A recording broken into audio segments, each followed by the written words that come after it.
Everyone.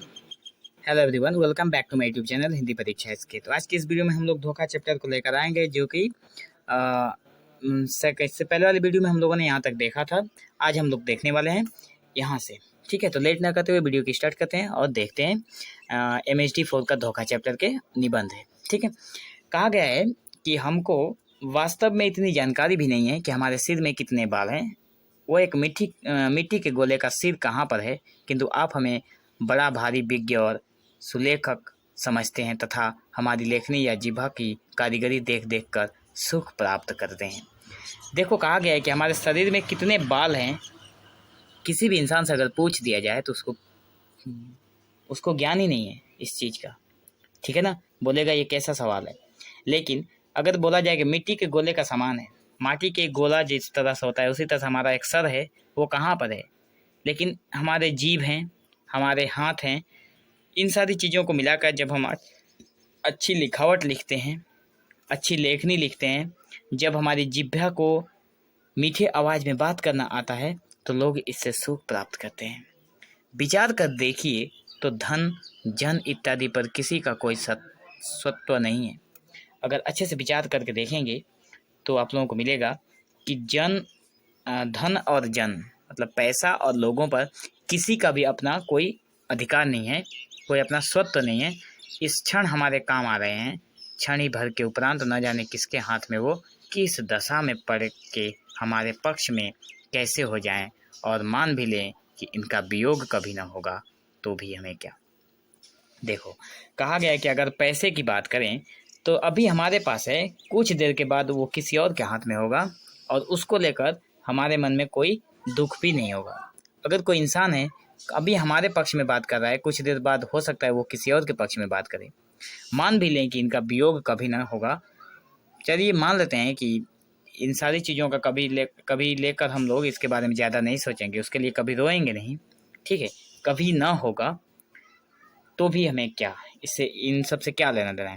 आखिर एक दिन मरना है और मुंदी गई आंखें तब लाखें के ही काम की। देखो, ये बहुत बड़ी बड़ी बातें कही गई कि मुंदी गई आंखें तब लाखें के ही काम की। मतलब आंख बंद होने के बाद लाख रुपया भी किस काम का। ठीक है, पर कहा गया पर यदि हम ऐसा समझकर सबसे संबंध तोड़ दें तो सारी पूंजी गंवा कर नीरे मूर्ख कहलवाएं, स्त्री पुत्र आदि का प्रबंध न करके उनका जीवन नष्ट करने का पाप मुड़वाएं। कहा गया है कि अगर हम ऐसा ना करें, यदि हम ऐसा समझ कर, ठीक है, अगर हमें इसी बात को समझ कर, अगर आँख मूंदने के बाद अगर लाख किस काम का, अगर इस बात को समझ कर और सबसे रिश्ता तोड़ लें, ठीक है, तो क्या होगा कि हमें मूर्ख कहलाएंगे। अपने स्त्री और पुत्र से संबंध अगर तोड़ लेते हैं, उनका जीवन नष्ट कर देते हैं, तो ये पाप हमारे सर पे लगेगा। ठीक है, ना हम काहू के कोऊ ना हमारा मतलब यहाँ पे कहा गया और एक बात, ना हम काहू के कोऊ ना हमारा, ना हम किसी के होंगे और ना कोई हमारा होगा। इसका उदाहरण बन के सब प्रकार के सुख सुविधा सुयश से वंचित रह जाएं। मतलब ना कोई हमारा है और ना हम किसी के हैं, इस चीज़ को मान कर अगर चलें तो हम इस दुनिया की सारी सुख सुविधा से वंचित रह जाएंगे। इतना ही नहीं, वरंच और भी सोच कर देखिए तो किसी को कुछ भी खबर नहीं है कि मरने के पीछे जीव की क्या दशा होगी। ये बहुत ही इंटरेस्टिंग लाइन कही गई है कि मरने के बाद एक इंसान का जो जीव होता है, बोलते हैं कि प्राण है, आत्मा है, कहाँ चली जाती है। बताया जाता है कि स्वर्ग में जाती है, नर्क में जाती है, लेकिन ये बातें कितनी तक सत्य प्रमाणित होती है इसका अंदाज़ा कोई नहीं लगा सकता, कोई हमें क्लियर बता नहीं सकता, क्योंकि हम लोग जीवित रहते स्वर्ग और नर्क में जा नहीं सकते और मरने के बाद दोबारा अगर चले भी गए तो आकर बता नहीं सकते किसी को कि हम कहाँ गए। तो ये एक भ्रम ही तो है पूरा संसार। बहुतरों का सिद्धांत ये भी है कि दशा किसकी होगी। अब देखो, बहुत बड़ी बात है, बहुत सारे लोगों का ये भी सिद्धांत है कि दशा किसकी होगी। जीव तो कोई पदार्थ ही नहीं है। अगर दशा खराब होती है, अगर अवस्था अगर खराब होती है तो किसकी होगी। बताया गया है कि दशा जीव जो है, जो हमारा आत्मा है, वो तो कोई पदार्थ नहीं है, उसे तो हम लोग देख नहीं सकते हैं। घड़ी के जब तक सब पुर्जे दुरुस्त हैं और ठीक ठीक देखो, बहुत बड़ी बात है यहाँ पर भी, घड़ी के जब सब पुर्जे दुरुस्त हैं और ठीक ठीक लगे हुए हैं, तभी तक उसमें खट खट टन टन आवाज़ आ रही है। बिल्कुल सही बात है। एक घड़ी को अगर हम ले लें, मान लीजिए ये घड़ी है हमारा, अगर इसमें सही तीनों कांटा अगर सही जगह पे लगी हुई है, बैटरी भी है और सारी चीज़ें ठीक ठाक लगी हुई हैं, तभी उसमें से आवाज़ आती है खट खट और टन टन, मतलब घड़ी चल रही है। जहाँ उसके पुर्जों का लगाव बिगड़ा, वहीं न उसकी गति है न शब्द है। जैसे इसमें से बैटरी निकाल दो या फिर कुछ भी इधर उधर कर दो, एक भी अगर तार बिगाड़ दिया तो देखोगे घड़ी का जो साउंड है न वो घड़ी चलेगी न और कुछ होगा, न उसकी गति है न शब्द है। खटखट और टन टन की सारी आवाज़ें बंद हो जाएगी। बिल्कुल इसी चीज़ को हमारे शरीर के साथ तुलना किया गया है। ऐसे ही शरीर का क्रम जब तक ठीक ठीक बना हुआ है, जैसे हमारा शरीर में बहुत सारे क्रम है, जैसे मुख से शब्द निकलता है, मन से भाव निकलता है, इंद्रियों से तथा कर्म का प्रकट्य होता रहता है। तो जहाँ कहा गया इन सारी चीज़ों का जहाँ क्रम में व्यतिक्रम हुआ, क्रम में व्यतिक्रम होना मतलब ठीक ठीक चल रहा है, अचानक बदल गया, वहीं सब खेल बिगड़ गया।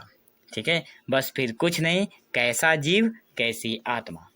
कहा गया है कि हमारा शरीर ठीक ठाक चल रहा है, मुंह बोल रहा है। अभी मैं आप लोगों को समझा रहा हूँ तो ये भी मैं मुंह से ही समझा रहा हूँ। जो साउंड निकल रहा है ये भी उसी घड़ी के ठीक ठाक, मतलब सभी पुर्जों की तरह है जो ठीक ठाक लगी हुई है, तभी इसमें से साउंड निकल रही है। अगर आप लोग मान के देखें तो आप लोग वीडियो देख रहे हैं और मैं समझा रहा हूँ, लेकिन अगर आप लोगों के शरीर में कहीं पे दर्द होगा तो क्या आप लोगों को वीडियो अच्छा लगेगा? या फिर कहीं मेरे शरीर में अगर कोई असुविधा होगी तो क्या मुझे वीडियो बनाना अच्छा लगेगा? बिल्कुल नहीं लगेगा। तो यही बात है कि जैसे ही इसका मतलब क्रम से व्यतिक्रम हुआ, सारा खेल बिगड़ गया, सब कुछ खत्म हो गया। कैसा जीव और कैसी आत्मा, कहाँ जाती है आत्मा कौन जाने। ठीक है, एक रीति से यह कहना झूठ भी नहीं जान पड़ता, क्योंकि जिसके अस्तित्व का कोई प्रत्यक्ष प्रमाण नहीं है उसके विषय में अंतर्गतवा यूं ही कहा जा सकता है। ठीक है, मतलब जिसके विषय में कोई प्रत्यक्ष प्रमाण नहीं है उसके विषय में हम लोग अंदाजा ही लगा सकते हैं। ठीक है, इसी प्रकार स्वर्ग नरकादि के सुख दुखादि का होना भी नास्तिक ही के मत से नहीं, किंतु बड़े बड़े आस्तिकों के सिद्धांत से भी ये सारी चीज़ें हैं। देखो, सुख में नर्क में सुख और स्वर्ग में सुख और नर्क में दुख है, इन सारी चीज़ों के बारे में जो बताया गया है ये नास्तिकों के ही मत नहीं है, बल्कि बड़े बड़े आस्तिक भी हैं। नास्तिक और आस्तिक का मतलब तो मैंने पहले ही समझा दिया, आप लोग फर्स्ट वाले वीडियो में जरूर देखना। तो नास्तिक और आस्तिकों के सिद्धांत से भी, मतलब ये बड़े बड़े आस्तिक जो है होते हैं उनके सिद्धांत से भी कहा गया है, अविदिति सुख दुख निर्विशेष स्वरूप के अतिरिक्त कुछ समझ में नहीं आता। ठीक है, तो यहाँ तक हुआ। आगे देखते हैं, कहा गया है कि स्कूल में हमने भी सारा भूगोल और खगोल पढ़ डाला। बात तो सही है। लेखक यहाँ पे प्रताप नारायण मिश्र जी हैं, बहुत ही गंभीर भाव से, बहुत ही रोमांच तरीके से इस धोखा जो चैप्टर है, जो धोखा निबंध है, उसको लिखा है इन्होंने। बहुत ही इंटरेस्टिंग है, बहुत ही अच्छा लग रहा है पढ़ने में। ठीक है, स्कूल में हमने भी सारा भूगोल और खगोल तो पढ़ डाला। समाज विज्ञान अगर मैं बात करूं तो सभी लोगों ने पढ़ा है, सारा भूगोल पढ़ा है, खगोल पढ़ा है, खगोल मतलब ब्रह्मांड के बारे में पढ़ा है, पर नर्क और बैकुंठ का पता कहीं नहीं पाया। बिल्कुल सही बात है। क्या कहीं पे किसी ने बताया कि किसी एसएसटी के टीचर ने, समाज विद्या या फिर समाज विज्ञान के टीचर ने, कि यहाँ पे नर्क है और यहाँ पे इस ब्रह्मांड में नर्क है और इधर स्वर्ग है? कहीं पे नहीं बताया, किसी ने नहीं बताया। ठीक है ना, तो कहा गया है किंतु भय और लालच को छोड़ दें। अगर हम लोग भय और लालच जैसी चीज़ों को छोड़ दें तो बुरे कामों से घृणा और सत्कर्मों से रुचि न रखकर भी तो हम अपना अथच पराया अनिष्ट ही करेंगे। लेकिन हमारे अंदर भय है, एक डर है कि हम लोग नर्क में जाएंगे, एक लालच है। अगर इन सारी चीज़ों को छोड़ देते हैं तो कहा गया है कि बुरे कामों से घृणा और सोचने से, सत्कर्मों से रुचि न रखकर भी तो अपना अथच पराया अनिष्ट ही करेंगे। अगर भय और लालच हमारे मन में नहीं रहेगा तो हम अपना अनिष्ट ही करेंगे। ऐसी ऐसी बातें सोचने से गोस्वामी तुलसी जी का एक कहा गया है लाइन, गो गोचर जहाँ लगी मन जाई, सो सच माया जाने हूँ भाई। जाइए, जाकर वहाँ पे चलिए, वहाँ जाइए जहाँ लगे, जहाँ मन जाए, जहाँ पे आपका मन जा रहा है वहीं पे जाइए। तुलसीदास जी ने लिखा है, सो सच माया जाने हूँ भाई। और ये सच कितना है और ये माया जो है वो सच कितना है, ये भाई ही जाने। मतलब यहाँ पे अब आप जा रहे हो तो आप ही जानो कि क्या सच है और क्या गलत है। और भी मैं सूरदास जी का है, सूरदास जी का माया मोहिनी मन हरना।